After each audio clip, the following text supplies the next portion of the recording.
السلام علیکم dear viewers. آج کی یہ کہانی ایک کالی حویلی کی ہے۔ یہ حویلی دور دراز مقامات پہ موجود ایک کھنڈر میں موجود تھی۔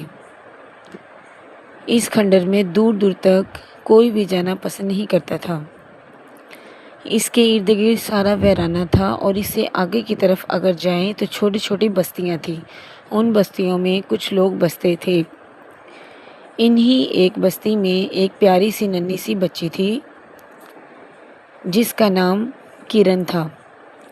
کرن مختلف چیزوں کی جستجو میں رہتی۔ کرن کی یہ خواہش تھی کہ وہ کچھ نیا تلاش کرتی۔ وہ اکثر جب اپنے گھر کی چھت پر کھڑی ہوتی تو وہ دور سے اس حویلی کی طرف دیکھتی اور اس میں جانے کی جستجو کرتی۔ انہی بستیوں میں بسنے والے لوگوں کا یہ ماننا تھا کہ یہ حویلی بہت زیادہ خطرناک ہے، اس لیے وہ اپنے ننھے ننھے بچوں کو ان راستوں پہ جانے سے منع کرتے تھے۔ لیکن کرن ان سب سے الگ تھی۔ کرن یہی سوچتی تھی کہ ایک دن میں لازمی اس حویلی میں جاؤں گی۔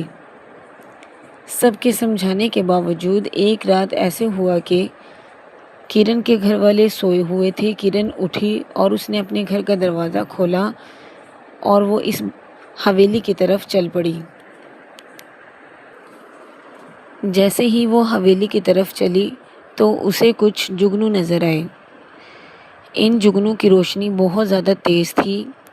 یہ جگنو ایک دائرے میں تھے، یعنی انہوں نے ایک دائرہ بنایا ہوا تھا اور ان کی روشنی سبز رنگ کی تھی جو دیکھنے میں بہت زیادہ تھے۔ جگنوؤں نے اپنی رفتار تیز کی اور وہ آگے آگے اس حویلی کی طرف بڑھے۔ کرن بھی اسی راستے پر ان جگنوؤں کے پیچھے چلتی رہی۔ آخر کار جگنو سارے اس حویلی کے اندر داخل ہوئے۔ جیسے ہی کرن اس حویلی کے اندر داخل ہوئی تو ہوا بہت تیز ہو گئی۔ اس حویلی کی دیواریں ہلنے لگی، عجیب و غریب آوازیں آنے لگی اور کرن یہ سب کچھ دیکھ کر گھبرانے اور ڈرنے لگی۔ اس کے باوجود بھی اس کا پختہ ارادہ تھا کہ وہ اندر جا کر حویلی کا مکمل معائنہ کرے گی۔ وہ ہمت کے ساتھ حویلی کے اندر داخل ہوئی۔ جیسے ہی وہ حویلی کے اندر داخل ہوئی اسے بہت سی عجیب و غریب آوازیں سنائی دی اور یہی جگنو آگے کی طرف بڑھتے رہے۔ اس حویلی میں بہت زیادہ گرد و غبار اور جالے لگے ہوئے تھے۔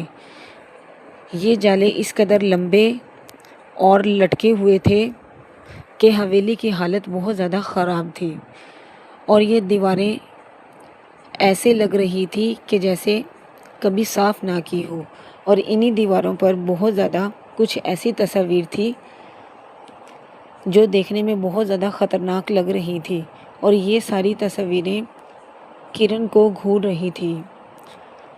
جب کرن کی نظر ان تمام مناظر پر پڑی تو کرن بہت زیادہ ڈر چکی تھی۔ اس کے بعد کرن کو بہت زیادہ آوازیں آنے لگیں۔ انہی آوازوں میں سے کچھ آوازیں اوپر چھت سے سیڑھیوں کی طرف سے آنے لگی۔ انہی آوازوں میں سے ایک آواز یہ تھی کہ امی جان مجھے بچاؤ، امی جان مجھے بچاؤ۔ کرن نے جیسے ہی سیڑھیوں کی طرف اپنے قدم بڑھائے تو اسے ننھے ننھے بچوں کی رونے کی آوازیں آئیں۔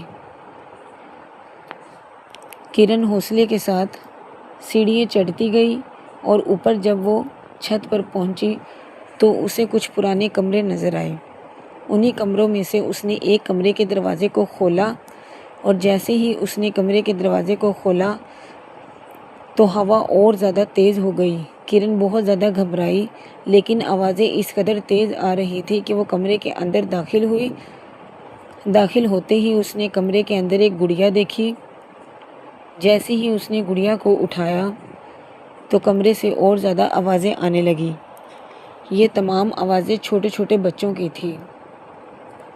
اس نے گڑیا کو اٹھایا تو بچوں کی رونے کی آوازیں اور زیادہ تیز ہو گئی اور جگنو اور زیادہ گھومنے لگے۔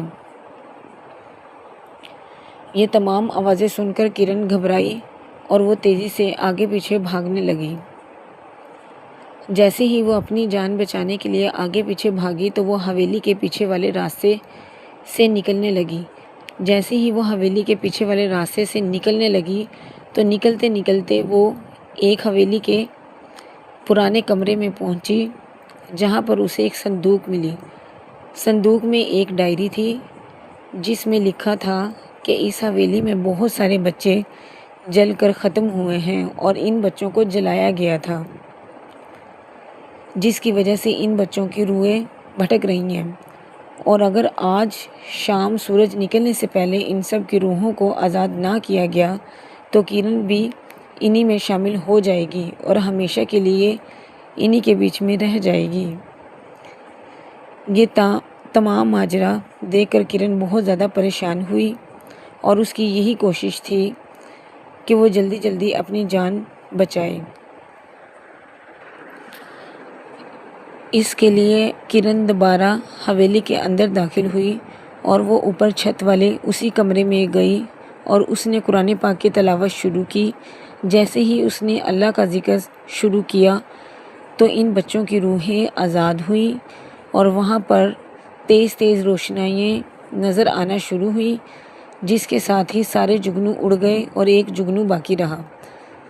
اس کے ساتھ یہ حویلی جل کر راکھ ہوئی، اس کی دیواریں اور ہر چیز حویلی کی ختم ہو گئی۔ اگلی روز صرف کرن اور ایک جگنو باقی رہے۔